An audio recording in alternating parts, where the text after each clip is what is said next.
Welcome back. तो बात करेंगे आज हम लोग 23 दिसंबर 2021 को पूछे गए सीडीपी के 30 सवाल का एनालिसिस करेंगे, अच्छे से हल करेंगे। पहला सवाल है, ये अवधारणा कि बच्चों के आचरण को प्रबलीकरण और दंडों द्वारा परिवर्तित किया जा सकता है, इस विचार पर आधारित है कि प्राथमिक रूप से विकास किससे संबंधित है या किससे प्रभावित होता है। अगर हम ये मान लें कि बच्चों के जो आचरण को कैसे ठीक करेंगे, दंडों से, प्रबलीकरण करके, मतलब फोर्स करके, और ये अवधारणा मन में बना लेना। तो अगर ऐसा सही में होता होगा तो ये प्राथमिक रूप से विकास किससे प्रभावित होता है? अनुवांशिकता से। तो ये अनुवांशिकता से अब होगा नहीं। क्यों? क्योंकि बात हो रही है यहाँ करके दंडों से, बच्चों को फोर्स करके बच्चों को, तो अनुवांशिकता की बात आएगी नहीं। दो में भी अनुवांशिकता है, तो 1 और 2 तो होगा नहीं। थर्ड में है केवल वातावरण।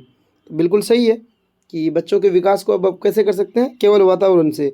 अगर ऐसा है तब कि बच्चों को फोर्स करके, बच्चों को डरा कर, धमका कर उनका विकास किया जा सकता है, तब इस कथन के अनुसार केवल वातावरण सही है। चलेंगे नेक्स्ट प्रश्न में। दूसरा प्रश्न है, एक बच्चा पेंसिल पकड़ने और लिखने से पहले गेंद फेंकने की क्षमता पा लेता है। यह स्थिति विकास के किस सिद्धांत की ओर इशारा करती है? बच्चा क्या होता है कि वो पेंसिल नहीं पकड़ पाता है, फाइन मोटर उनका जो है डेवलप नहीं होता है, लेकिन ग्रोस मोटर स्किल्स उनका डेवलप हो जाता है, क्योंकि गेंद फेंकने की क्षमता को पा लेते हैं। तो उनकी बड़ी बड़ी मसल्स का विकास हो जाता है, लेकिन जो सूक्ष्म मसल्स है उनका विकास नहीं होता है। ये किससे संबंधित है? आसान सा क्वेश्चन है, अधोगामी सिद्धांत, प्रोक्सिमो डिस्टल जो होता है। अब विकास का जो थ्योरी है, थ्योरी ऑफ डेवलपमेंट जब पढ़िएगा तो वहाँ इसको आप अच्छे से पढ़ लीजिएगा। Second is the right answer. तीसरा प्रश्न है, गत्यात्मक और संज्ञानात्मक विकास डैश से होता है। गत्यात्मक मतलब मोटर, और संज्ञानात्मक मतलब ये cognitive. Motor development and cognitive development जो है किससे वो विकास कब होता है? बाल्यावस्था में। सिर्फ बाल्यावस्था तक होता है? नहीं, कि सिर्फ किशोरावस्था तक भी नहीं होता है। 1 2 गलत है। वयस्क अवस्था में भी नहीं होता है। ये संपूर्ण जीवन काल, मतलब पूरी जिंदगी भर चलने वाली प्रक्रिया है। बिल्कुल सही है, 4 इज द राइट आंसर। और नेक्स्ट प्रश्न है, बच्चों के प्राथमिक समाजीकरण के लिए निम्न में से कौन सी संस्था जिम्मेवार है? हमने कई बार पढ़ा है इस चीज़ को कि बच्चों के जो समाजीकरण का प्राथमिक जो होता है, समाजीकरण का प्राथमिक समाजीकरण कौन होता है? परिवार, फैमिली और फ्रेंड होता है। तो यहाँ कौन होगा? यहाँ बोला है प्राथमिक समाजीकरण के लिए कौन जिम्मेवार है? तो फैमिली है, और फैमिली और परिवार भी साथ हो सकता था। बाकी इसके अलावा बच्चे का समाजीकरण जहाँ से भी होता है वो सारे चीज़ सेकेंडरी है। जैसे विद्यालय सेकेंडरी है, धर्म भी सेकेंडरी है, समुदाय सेकेंडरी है। फैमिली एंड फ्रेंड क्या है? ये हमारे प्राइमरी है। फैमिली एंड फ्रेंड ये हमारे प्राथमिक समाजीकरण के भाग हैं। चलेंगे नेक्स्ट क्वेश्चन। भाषा एवं चिंतन के संदर्भ में जीन पियाजे के अनुसार निम्न में कौन सा कथन सही है? आपने अगर जीन पियाजे का थ्योरी पढ़ा है, जो कि सीटेट के लिए सबसे इम्पोर्टेंट थ्योरी है, तो उन्होंने कहा था कि पहले का क्या होगा? पहले बच्चे का कॉग्निटिव डेवलपमेंट होगा, तब बच्चों में क्या होगा? लैंग्वेज का डेवलपमेंट होगा। यानी डेवलपमेंट पहले होगा, कॉग्निटिव डेवलपमेंट पहले होगा, और लैंग्वेज जो है बच्चों में बाद में आएगा। तो ऑप्शन 1 में है चिंतन जो है भाषा का निर्धारण करता है। बिल्कुल सही है कि पहले चिंतन होगा, उससे उनके भाषा का विकास होगा। और दूसरा तो उसका जस्ट अपोजिट है, बाकी सब नहीं होगा, क्योंकि ये आसान सा है, इसलिए इस पर ज़्यादा एनालिसिस बनता नहीं है। 2 गिलास में समान मात्रा में जल है, परंतु अनु सोचती है कि लंबे गिलास में छोटे और चौड़े गिलास की अधिक जल है। जिन पियाजे के अनुसार अनु की सोच का आधार क्या है? अनु एक बच्ची है, वो ये सोचती है कि देखिए 1 लीटर पानी आप इसमें भी रखें और 1 लीटर पानी आप इसमें भी रखे हैं। जाहिर सी बात है कि इसमें पानी, क्योंकि ये चौड़ा है तो ऊंचा नहीं आएगा, आधा ही तक मान लेते हैं आएगा, और इसका यहाँ तक आ जाएगा। अनु को लगता है कि इस लंबे वाले गिलास में ज़्यादा पानी है और इसमें कम पानी है। तो ऐसा वो क्यों सोचती है? क्योंकि वो अपने सोच को डिसेंट्रलाइजेशन नहीं कर पाती है। वो एक जगह ध्यान केंद्रित करती है, सिर्फ लंबाई पर, चौड़ाई में उसका कोई ध्यान नहीं है। तो इस चीज़ को कंजर्वेशन बोला जाता है। और इस सोच के आधार, जो ये सोचता है, इसके आधार क्या है? तो केंद्रीयता है। बच्चे की सोच एक जगह है, फिक्स्ड है, सिर्फ लंबाई पर फिक्स्ड है, चौड़ाई पर नहीं है। तो इसकी सोच के आधार पूछा है तो केंद्रीयता होगा। लेकिन अगर ये पूछता कि ये क्या है, बच्चा ऐसा क्यों कर रहे हैं, तो ये बच्चे को कंजर्वेशन का ज्ञान नहीं है। One is the right answer. और अगला सवाल भी जीन पियाजे से ही है और बहुत ही आसान सवाल है कि पियाजे के संज्ञानात्मक विकास सिद्धांत के अनुसार प्रतिवर्तीयता यानी रिवर्सिबिलिटी, इंग्लिश में रिवर्सिबिलिटी, किस क्रिया को उल्टे क्रम में कर पाना, किसी क्रिया का भी उल्टे क्रम में कर पाना किस चरण की बुनियादी उपलब्धि है। तो बच्चे में रिवर्सिबिलिटी का ज्ञान किस गुण में आता है, तो थर्ड स्टेज में आता है। और पियाजे के थर्ड स्टेज को मूर्त संक्रियात्मक चरण बोला जाता है। पहला स्टेज है संवेदीगामक, दूसरा पूर्व संक्रियात्मक, तीसरा मूर्त और चौथा अमूर्त या औपचारिक संक्रियात्मक होता है। Third is the right answer. एक गणित अध्यापिका उच्चतर कौशल पूर्ण छात्रों को अपने सहपाठियों की सहायता और मार्गदर्शन करवाती है। वे किस सैद्धांतिक कार्य गठन का उपयोग करने का प्रयास कर रही है। मतलब कुछ बच्चे बहुत ज़्यादा तेज हैं तो उन्हें कह रहा है कि आप अपने से छोटे बच्चों का या अपने क्लास के उन बच्चों का जिन्हें ज़रूरत है, मतलब जिन बच्चों को अब तक सही गाइडेंस नहीं मिल पाया है, तो उन बच्चों को थोड़ा सा आप मदद कर दो। तो ये किस सिद्धांत का प्रयोग कर रही है, तो वाइगोस्की ने कहा था कि बच्चे समाज से सीखते हैं, बड़ों से सीखते हैं। तो लेव वाइगोस्की का सामाजिक संरचनावाद one is the right answer. चलेंगे नेक्स्ट क्वेश्चन में। और अगला सवाल भी लेव वाइगोस्की से ही संबंधित है और बड़ा ही आसान है, थ्योरेटिकल है कि लेव वाइगोस्की द्वारा दिए बच्चों के विकास का सिद्धांत किस पर आधारित है। हमने कई बार इस चीज़ को बताया भी है। वाइगोस्की का समाज 3 चीज़ों पर आधारित है। कौन कौन चीज़ है? एक है आपका संस्कृति, समाज और भाषा। ये 3 चीज़ एक दूसरे से इंटर रिलेटेड भी हैं। तो यहाँ पर देखिए ऑप्शन 3 में है भाषा एवं और संस्कृति। 3 इज़ द राइट आंसर। और ये पहले भी कई बार पूछा गया क्वेश्चन है कि जेंडर क्या है। तो जेंडर क्या है? ये मनोवैज्ञानिक यानी साइकोलॉजिकल है? नहीं। जैविक भी नहीं है। जेंडर एक सामाजिक प्रक्रिया है, सामाजिक प्रथा है और शारीरिक भी नहीं है। बड़ा ही आसान और फैक्चुअल क्वेश्चन था। Third is the right answer. Neeta सभी प्रकार के जानवरों, पौधों, धातुओं और खनिजों की पहचान और वर्गीकरण कर सकती है। हावर्ड गार्डनर के बहुबुद्धि सिद्धांत के अनुसार वे कौन सी बुद्धि का प्रदर्शन कर रही है? वो क्या करती है कि धातुओं को, खनिजों को, पौधों को, सबका वर्गीकरण कर लेती है। तो उनके अंदर कौन सी बुद्धि है? तो प्रकृतिवादी बुद्धि है। प्रकृति को वो समझ लेती है, अच्छे से उनका वर्गीकरण कर लेती है। भाषाई बुद्धि उनको होता है जो लैंग्वेज को अच्छा बोल पाते हैं। और एक होता है इंटरपर्सनल, एक होता है इंट्रापर्सनल। इंटरपर्सनल वो जो दूसरों को अच्छे से समझ लेता है। इंट्रापर्सनल जो खुद की बातों को अच्छे से कह पाता है, अपने बातों को एक्सप्रेस कर पाता है। तो यहाँ पर प्रकृतिवादी। Second is the right answer. कक्षा में व्यक्तिगत भिन्नताओं को संभालने हेतु एक प्राथमिक शिक्षिका को निम्न में से क्या करना चाहिए? जो विभिन्न तरह के बच्चे आ रहे हैं, सबके व्यक्तिगत भिन्नता को देखना है। तो एक शिक्षिका को कक्षा के दौरान क्या करना चाहिए? कक्षा में सबके लिए कड़े नियम बनाने चाहिए। देखिए ये शुरू में ही गलत है, कड़े नियम बच्चों के लिए नहीं बनाएंगे। प्राथमिक स्तर पर पेपर पेंसिल आधारित मानक परीक्षण का उपयोग करेंगे। प्राइमरी लेवल के बच्चे पेपर पेंसिल में परीक्षण नहीं दे पाएंगे, उनका परीक्षण हम सही से नहीं कर पाएंगे वहाँ। थर्ड में है सभी के लिए समान पाठ्यक्रम और अधिगम गति निर्धारित करेंगे। अभी ऐसा भी नहीं कि सब बच्चे के लिए एक तरह का पाठ्यक्रम बनाएंगे। और ऑप्शन 4 में है विद्यार्थियों को अधिगम के विविध अवसर प्रदान करेंगे। बिल्कुल सही है कि बच्चों को पढ़ने के लिए हम विविध तरीके देंगे, उन्हें अवसर देंगे ताकि बच्चे सीख सके। 4 इज द राइट आंसर। 8 वर्षीय रोहित को लगता है कि चोरी करना गलत है क्योंकि चोरी करने के व्यवहार की वजह से दूसरे लोग उसे निष्कासित कर देंगे। देखिए बच्चे को अपने व्यवहार की चिंता है। तो लॉरेंस कोहलबर्ग द्वारा नैतिक विकास के सिद्धांत के अनुसार वह किस चरण को प्रदर्शित करता है? बच्चे अपने व्यवहार, वो सोच रहे हैं कि अगर चोरी करेंगे तो व्यवहार की वजह से दूसरे लोग उसको निष्कासित कर देंगे। तो वो अपने व्यवहार के बारे में सोच रहे हैं। तो ऐसे में क्या होगा? बच्चे अच्छा लड़का अच्छा लड़की उन्मुखीकरण है। मतलब ये अच्छा लड़का good boy and good girl का है। बिल्कुल सही है। 1 is the right answer. Next प्रश्न है बच्चों द्वारा पूरे वर्ष के दौरान किए गए विभिन्न कार्यों का संग्रहण, यानी हर तरह के कार्य का एक संग्रहण होता है जिसका लक्ष्य उनके प्रदर्शन रिकॉर्ड रखना है, क्या कहलाता है? कि पूरे साल का हम उसमें लक्ष्य ये रखते हैं, संग्रहण डेटा को इकट्ठा करके रखते हैं। उसमें सभी तरह का कार्य होता है, पढ़ाई लिखाई, उनका प्रेजेंटेशन कैसा है, सारी तरह का रिकॉर्ड रखते हैं। उसको क्या बोलता है, रूब्रिक? नहीं, रूब्रिक इसको नहीं बुलाता है। रूब्रिक में क्या होता है कि बच्चे को जब हम असेसमेंट करते हैं तो उन्हें नंबरिंग करने का जो सिस्टम होता है वो रूब्रिक कहलाता है। फाइल में ऐसी चीज़ों को पूरे साल तो रखा नहीं जाता है, और फाइल में एक तरह की चीज़ रखी जाती है, तो ऐसा भी नहीं है। आंकड़ों का प्रपत्र से कोई संबंध है नहीं इसमें।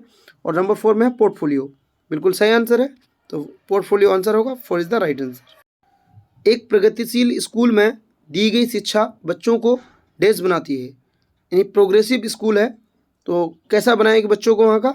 सक्रिय अनुवंशक, सक्रिय अनुयायी, निष्क्रिय अनुयायी या निष्क्रिय अनुवंशक? देखिए, निष्क्रिय तो होगा नहीं दोनों। सक्रिय अनुयायी का मतलब होता है कि आसानी से बात को एक्सेप्ट करने वाला, ऐसा भी नहीं है। बच्चों को हम क्या करेंगे? सक्रिय अनुवंशक बनाएंगे, खोज करने वाला बनाएंगे, तो 1 इज द राइट आंसर। प्रवाह, विस्तारीकरण और लचीलापन निम्न में किसका लक्षण है? मतलब किसी बच्चे में अगर प्रवाह, विस्तारीकरण या लचीलापन पाया जाता है तो उसके अंदर कौन सा लक्षण है? आत्म केंद्रीकरण बिल्कुल नहीं, बाह्यीकरण भी नहीं होगी, क्रिएटिविटी, सृजनात्मकता बिल्कुल सही है, और कार्यात्मक अटलता ऐसा भी नहीं है। तो बच्चे अगर क्रिएटिव होंगे तो बच्चों में के अंदर लचीलापन आएगी, विस्तारीकरण, बातों को अच्छे से कर पाएंगे, विस्तार कर पाएंगे, एलोबरेट करके कोई भी चीज़ बता पाएंगे, और किसी भी चीज़ में वो अच्छा, मतलब एक अच्छा स्कोर कर पाएंगे, एक अच्छा उनका जब आप ऑब्जर्वेशन करेंगे तो अच्छा रिजल्ट दे पाएंगे, और उनका जो व्यवहार होगा अन्य लोगों से अलग होगा, उनका जो सोच होगा वो पूरा डाइवर्जेंट होगा। तो third is the right answer. शारीरिक चुनौती अनुभव करने वाले विद्यार्थियों के समावेशन हेतु क्या जरूरी है?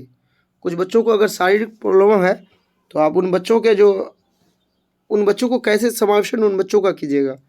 मानकीकृत पाठ्यक्रम, ऐसा नहीं है कि स्टैंडर्ड पाठ्यक्रम बना से वो बच्चों का समावेशन हो जाएगा।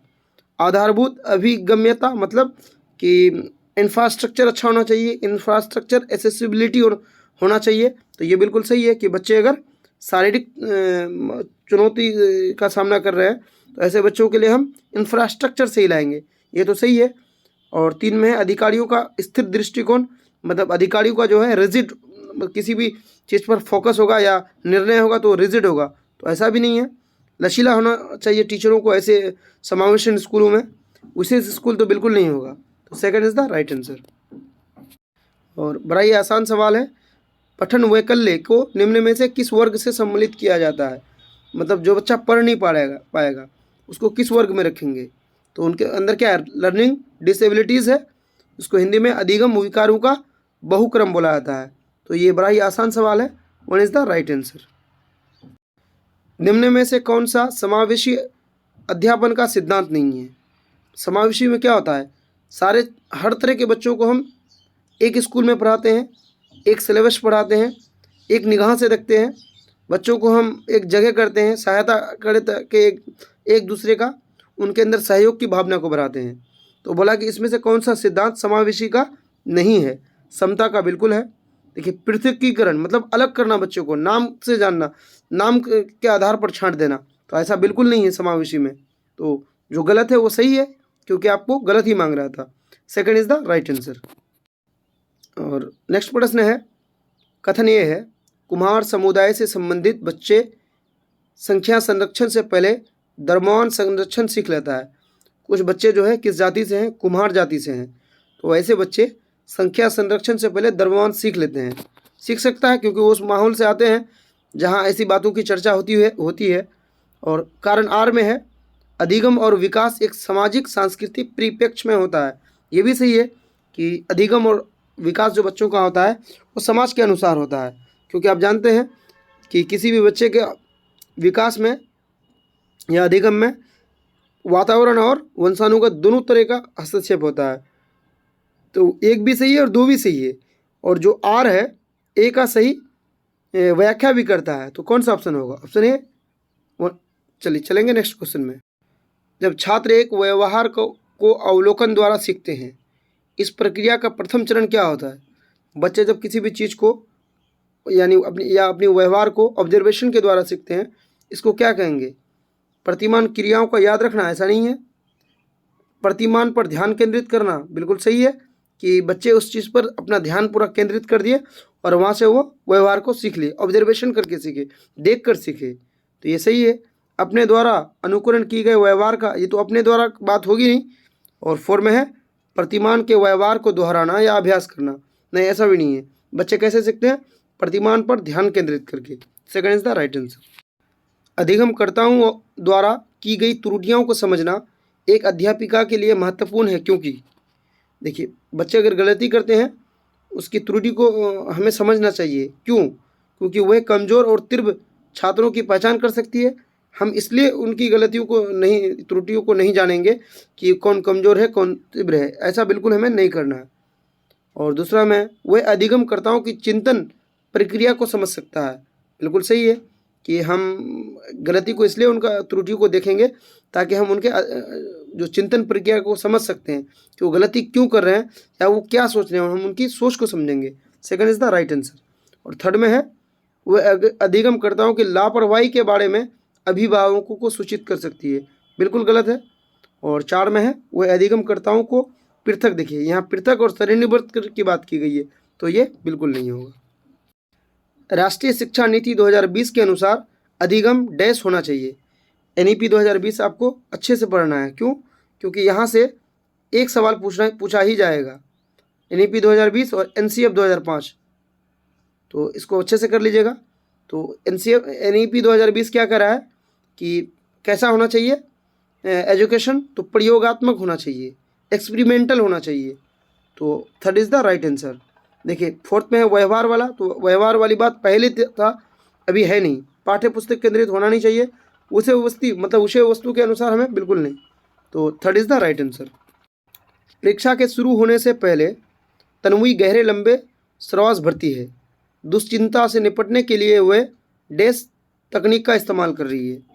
तो एग्ज़ाम देने जा रही है, तो अक्सर होता है बच्चों में कि बच्चा एक लंबा सांस लेता है क्योंकि वो अपने इमोशन को कंट्रोल करना चाह रहा है। तो वो ऐसा किस तकनीक का? समस्या समाधान। तो देखिए, प्रॉब्लम सॉल्विंग की बात यहाँ है नहीं। भावो नियमन, मतलब वो अपने इमोशन को कंट्रोल कर रही है। तो ये बिल्कुल सही है कि ये जो है बच्चों के इमोशन से ही संबंधित है। और second is the right answer. कोविड-19 महामारी में तालाबंदी के दौरान बिना किसी के बढ़ावा दिए ही रोहिणी अपनी बड़ी बहन के पास मौजूद कहानियाँ की पुस्तक को पढ़ना पसंद करती है। रोहिणी एक, देखिए, रोहिणी कोई बच्ची है, जब कोविड-19 में स्कूल बंद हो गया था तो बिना किसी के दबाव से वो पढ़ने के लिए बैठ रही थी। क्यों? क्योंकि उनको पढ़ने में इंटरेस्ट था, इंटरनल मोटिवेशन था, वो अंदर से प्रेरित था। तो इसमें दिया हुआ है कि ऐसा वो क्यों करती थी। तो पहला है प्रतियोगात्मक अधिगमकर्ता, मतलब कॉम्पिटिशन के लिए तो नहीं, वो खुद से पढ़ती थी, मतलब वो खुद से मोटिवेट थी। नंबर 2 में स्वप्रेरित अधिगमकर्ता, बिल्कुल सही है, यानी स्वप्रेरित यानी खुद से प्रेरित थी वो। Second is the right answer. बच्चों द्वारा गृहीत वैकल्पिक संकल्पनाएं यानी अल्टरनेट जो कॉन्सेप्ट होता है और भ्रांतियां क्या दर्शाती है।